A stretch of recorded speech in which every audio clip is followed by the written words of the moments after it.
আমরা আগের সরকারগুলোর মতো কোনো খবরদারি করি না অন্যায় উদ্দেশ্যে, অসৎ উদ্দেশ্যে। আপনাদেরকে দৃঢ়তার সাথে বলতে চাই, আমাদের উপদেষ্টাদের মধ্যে কেউ কোনো ব্যক্তিগত স্বার্থে কাউকে কিছু বলেন না।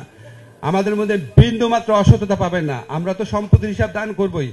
ব্যক্তিগতভাবে আমি আপনাদের সবাইকে সাক্ষী ঘোষণা করে গেলাম, যেদিন আমার উপদেষ্টার মেয়াদ শেষ হবে, দুর্নীতি দমন কমিশন সহ রাষ্ট্রের যত কমিশন আছে ওপেন চ্যালেঞ্জ করলাম, তন্ন তন্ন করে তদন্ত করবেন যে কোন রকম অনিয়ম দুর্নীতি আসিফ নজরুল করেছি না। ওপেন চ্যালেঞ্জ করেছেন।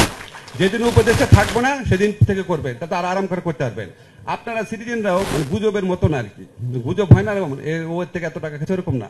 আপনারাও তদন্ত করে দেবেন, শুধু আমার না, আমার মানে সব উপদেষ্টারই করে দেখেন। এটা আছে। আর এটা হচ্ছে আমরা অনেক কাজ করি। দেখেন একটা এক্সাম্পল, এগুলি বলা ঠিক না, তারপরও আপনাদের মনে হতে পারে যে আগের মন্ত্রীদের তো দেখেছিলেন, একজন মন্ত্রী ছিলেন উনি 15 দিনে একবার সেক্রেটারিয়েটে যেতেন। কালকে শুক্রবার ছিল না, কালকে প্রধান উপদেষ্টার নেতৃত্বে আমরা 4 ঘন্টা মিটিং করেছি। 4 ঘন্টা মিটিং করছি শুক্রবার দিন। আমাদের একজন উপদেষ্টা আছে, আমার বলা ঠিক না, তখন নাম উল্লেখ করে বলছি, আদিলুর রহমান খান। উনি 24 ঘন্টা 7 দিন কাজ করেন। উনার বাচ্চার বিয়ে, উনার বড় ছেলের বিয়ে, তার 2 ঘন্টা আগে মিটিংয়ে ছিলেন। গতকাল মিটিংয়ে 2 ঘন্টা আগের মিটিংয়ে উনি ছিলেন।